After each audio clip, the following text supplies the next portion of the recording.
निर्वाणरूपं विभुं व्यापकं ब्रह्मवेदस्वरूपं निजं निर्गुणं निर्विकल्पं निरीहं चिदाकाशमाकाशवासं भजेऽहम्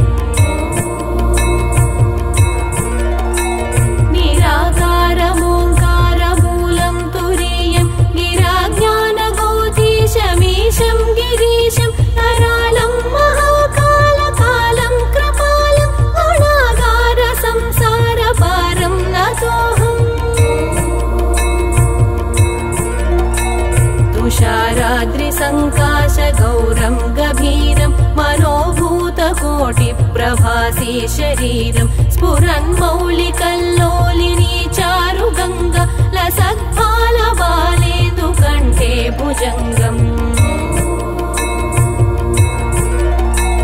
चलत्कुण्डलं शुभ्रनेत्रं विशालं प्रसन्नाननं नीलकण्ठं दयालु मृगाधीशचर्माम्बरं मुण्डमालं प्रियं शङ्करं सर्वनाथं भजामि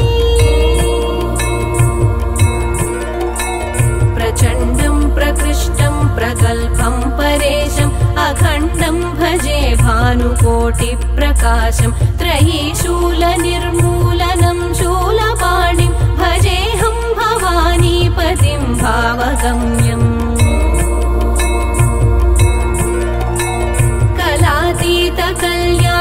कलातीतकल्याणकल्पान्तकारी सदा सज्जनानन्ददाता पुरारि चिदानन्दसन्दोहमोहापहारि प्रसीद प्रसीद प्रभो मन्मथारि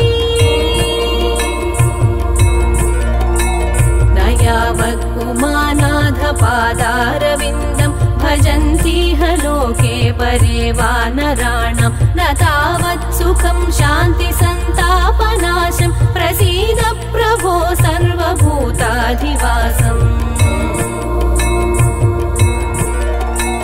न जानामि योगं जपं नैव पूजां नतोऽहं सदा सर्वदा देव तुभ्यं जराजन्म दुःखौ गतातप्यमानं प्रभो पाहि शापान्नमामीश शम्भो रुद्राष्टकमिदं प्रोक्तं विप्रेण हरतुष्टये ये पठन्ति नरा भक्त्या तेषं शम्भुः प्रसीदति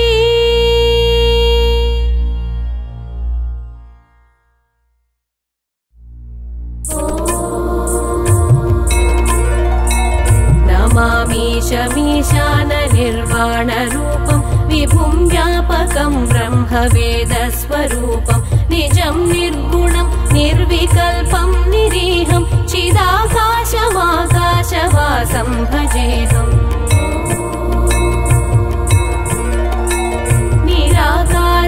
निराकारमोङ्कारमूलं तुरीयं गिराज्ञानगौतीशमीशं गिरीशं करालं महाकालकालं कृपालं गुणागार संसारपारं नतोऽहम्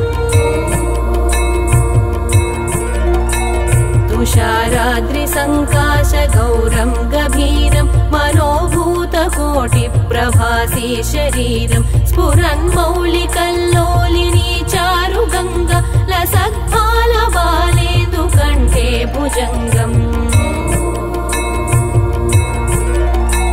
चलत्कुण्डलं शुभ्रनेत्रं विशालं प्रसन्नाननं नीलकण्ठं दयालु मृगाधीशचर्माम्बरं मुण्डमालं प्रियं शङ्करं सर्वनाथं भजामि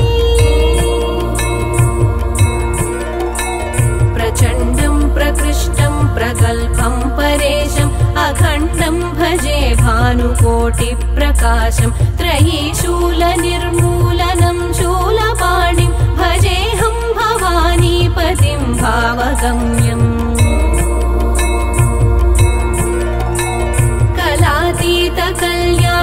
कलातीतकल्याणकल्पान्तकारी सदा सज्जनानन्ददाता पुरारि चिदानन्दसन्दोहमोहापहारि प्रसीद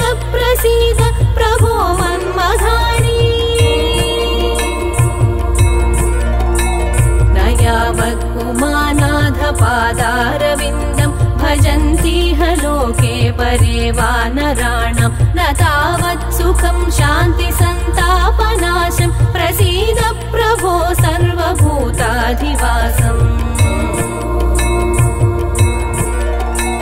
न जानामि योगं जपं नैव पूजं नतोऽहं सदा सर्वदा देवतुभ्यं जराजन्म दुःखौ गतातप्यमानं प्रभो पाहि शापान्नमामीश शम्भो रुद्राष्टकमिदं प्रोक्तं विप्रेण हरतुष्टये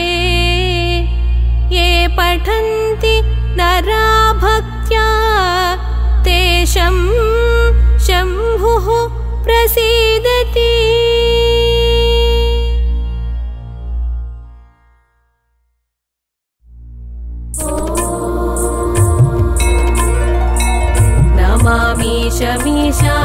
नमामीशमीशाननिर्वाणरूपं विभुं व्यापकं ब्रह्मवेदस्वरूपं निजं निर्गुणं निर्विकल्पं निरीहं चिदाकाशमाकाशवासं भजेऽहम्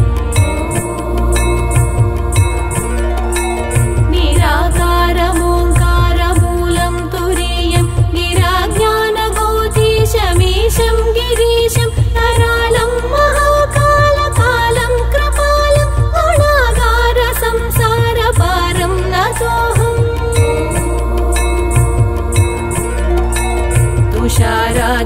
तुषाराद्रिसङ्काशगौरं गभीरं मनोभूतकोटिप्रभासी शरीरं स्फुरन्मौलिकल्लोलिनी चारुगङ्गा लसत्फालबालेन्दुकण्ठे भुजङ्गम् चलत्कुण्डलं शुभ्रनेत्रं विशालं प्रसन्नाननं नीलकण्ठं दयालु मृगाधीशचर्माम्बरं मुण्डमालं प्रियं शङ्करं सर्वनाथं भजामि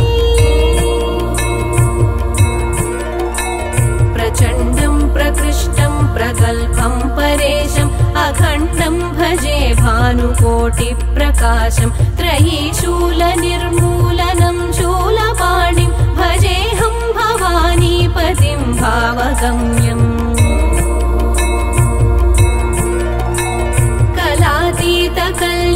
कलातीतकल्याणकल्पान्तकारी सदा सज्जनानन्ददाता पुरारि चिदानन्दसन्दोहमोहापहारि प्रसीद प्रसीद प्रभो मन्मथानि न यावत् उमानाथपादारविन्दं भजन्तीह लोके परे वानराणां न तावत् सुखं शान्तिसन्तापनाशं प्रसीद प्रभो सर्वभूताधिवासम् न जानामि योगं जपं नैव पूजं नतोऽहं सदा सर्वदा देवतुभ्यं जराजन्म दुःखौ गतातप्यमानं प्रभो पाहि शापान्नमामीश शम्भो रुद्राष्टकमिदं प्रोक्तं विप्रेण हरतुष्टये ये पठन्ति नरा भक्त्या तेषं शम्भुः प्रसीदति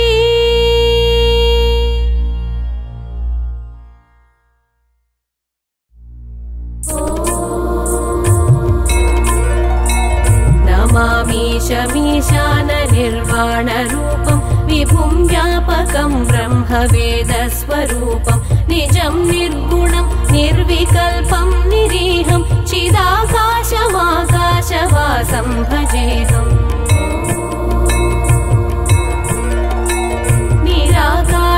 निराकारमोङ्कारमूलं तुरीयं निराज्ञानगोतीशमीशं गिरीशं करालं महाकालकालं कृपालं गुणागार संसारपारं नतोऽहम्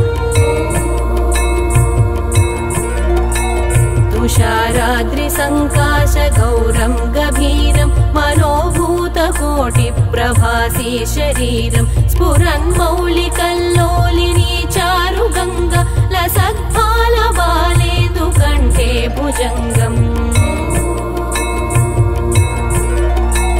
चलत्कुण्डलं शुभ्रनेत्रं विशालं प्रसन्नाननं नीलकण्ठं दयालु मृगाधीश चर्मामरं मुण्डमालं प्रियं शङ्करं सर्वनाथं भजामि प्रचण्डं प्रकृष्टं प्रगल्भं परेशम् अखण्डं भजे भानुकोटिप्रकाशं त्रयीशूलनिर्मूलनं शूलपाणिं भजेऽहं भवानीपतिं भावगम्यम्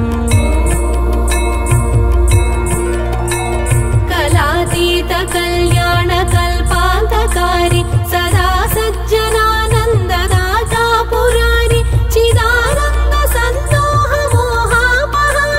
प्रसीद प्रसीद प्रभो मन्मथारि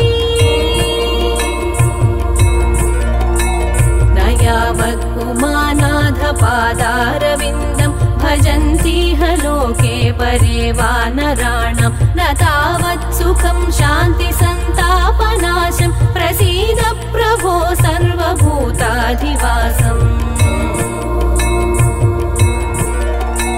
न जानामि योगं जपं नैव पूजां नतोऽहं सदा सर्वदा देव तुभ्यं जराजन्म दुःखौ गतातप्यमानं प्रभो पाहि शापान्नमामीश शम्भो